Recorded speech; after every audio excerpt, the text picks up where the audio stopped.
19 Desember 1946.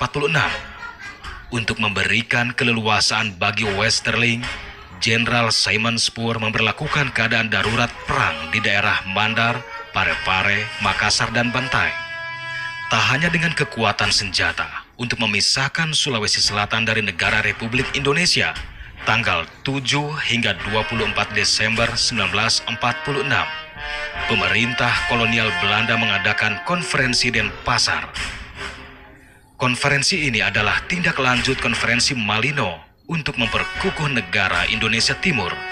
Hasilnya, tanggal 24 Desember 1946, Belanda memilih Cokorda Gede Raka Sukawati sebagai Presiden Negara Indonesia Timur dengan wilayah Karisidenan Sulawesi Selatan, Sulawesi Utara, Bali, Lombok, dan Maluku.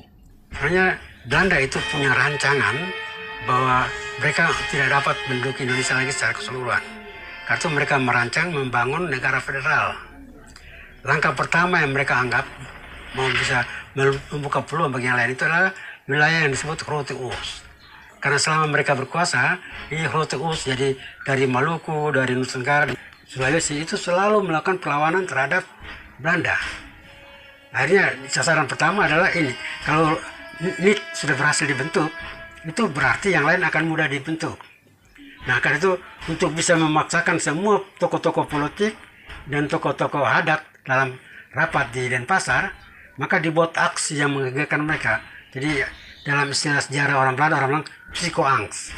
Jadi membuat ketakutan psikologi agar tuntutan yang diajukan tidak boleh mendapat penolakan.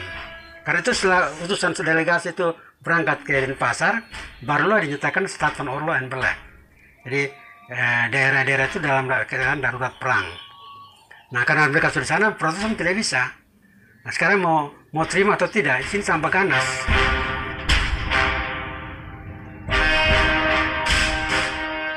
Setelah kota Makassar, pasukan Westerling mulai menyisir ke daerah selatan.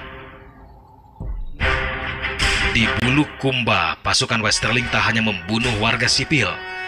Aparat desa yang pro kemerdekaan juga dibantai di depan warganya.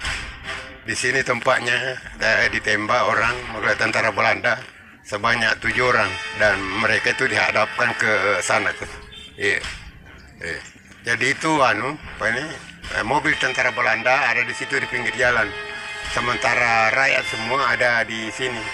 Iya, karena musala dulu di sini, Pak. Musala Asia. Jadi ini orang kumpul semua di sini.